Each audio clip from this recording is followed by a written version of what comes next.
কিন্তু ঋণের মধ্যে দে কি ঢুকাই দেয় সুদ। এটা তো মারাত্মক, ঠিক কিনা?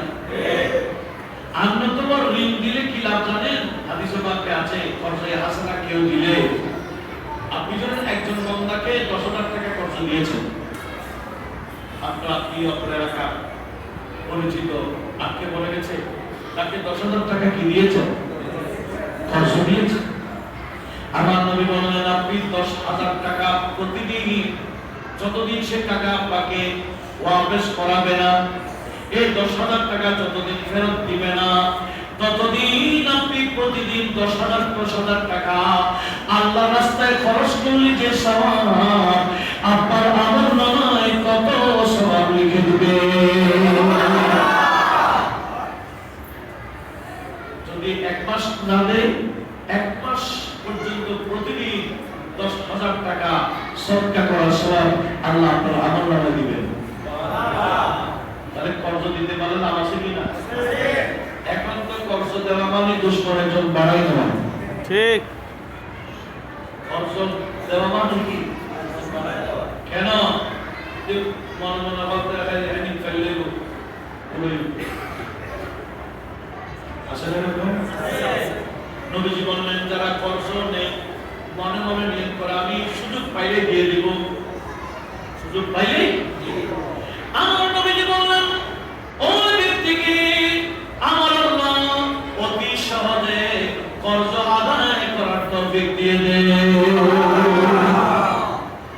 আর যে নেওয়ার সময় নিয়ত খারাপ করে ফেলেছে, নিতে পারলে হবে, তাকে টাকা আমি ঘুরাইবো, এদিকে আমার আল্লাহ তাকে ঘুরাত দিবে, তাকে টাকাগুলোর ব্যবস্থা করাইবে না। উচ্ছ্বাস বলুন না, সেজন্য প্রত্যেকটা কিছু কিসের উপর? নিয়তের উপর। নিয়তের উপর। দেওয়ার সময় নিয়ত করতে বল না আমি অপরাধ নিয়ে ফেলেছি, আমি তুমি আমাকে তৌফিক দিয়ে আমি অতি সহজে টাকা দিয়ে দেব। দেখবেন আমার আল্লাহ সহজভাবে এই কর্জ পরিশোধ করার ব্যবস্থা করে দিবেন। একটু আর যদি কর্জ যদি বিনিময়ে দেন, বিনিময়ে কর্জ দিলে এটা হালাল না হারাম? এটা হারাম। এরকম বিভিন্ন জায়গায় জায়গায় এনজিওরা যারা করে এগুলোকে হালাল বলতে না হারাম? হারাম। আমার পক্ষে কখনো হারামের দিকে যাওয়া যাবে না। হ্যাঁ, প্রয়োজন হারাম খাওয়ার, হারামের দিকে যাওয়ার অনুমতি আছে। কথাদের জরুরত, প্রয়োজন যতদিন প্রয়োজন যতটুকু। আপনি এমন ফাঁসে আসছেন, কেউ আপনাকে টাকা দিচ্ছে না, একটু লক্ষ্য করুন, শরীয়তের মশালা বলছে।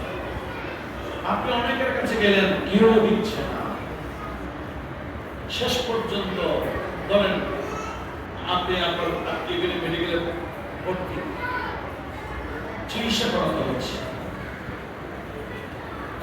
হ্যাঁ, আপনি একদিকে সেদিকে অনেক দিকে টাকা চাইছেন, কেউ আপনাকে টাকা দেয় নাই, কিন্তু টাকা দেবেন আপনার লাশে প্রয়োজন বলে, প্রয়োজনের জন্য কোনো মশালা নাই, তখন আপনি সুদের যতটুকু প্রয়োজন সুদের লেনদেন করলেও আমার আল্লাহর পক্ষ থেকে এটা ক্ষমা করে দেওয়ার কি আছে? সুযোগ আছে। আল্লাহ চাইলে প্রয়োজনের ক্ষেত্রে পক্ষদের জরুরত প্রয়োজন পর্যন্ত নিতে পারে, আমার আল্লাহ তাকে উদ্ধার করে দিবেন। কথা বলুন ঠিক কি? নেওয়ার সময় ঘৃণা করতে হবে কাজটা, ও আল্লাহ আমি অপরাধ করেছি, আমি প্রয়োজনে পড়ে গেছি, আল্লাহ কারো কেউ দিচ্ছে না, এখন আমি অপরকে হারামের দিকে গেলাম, তখন আমার আল্লাহ আপনাকে অতি সহজে সেখান থেকে ছুটে আসার ব্যবস্থা করে দিবেন। ভয় কিন্তু থাকতে হবে। আমি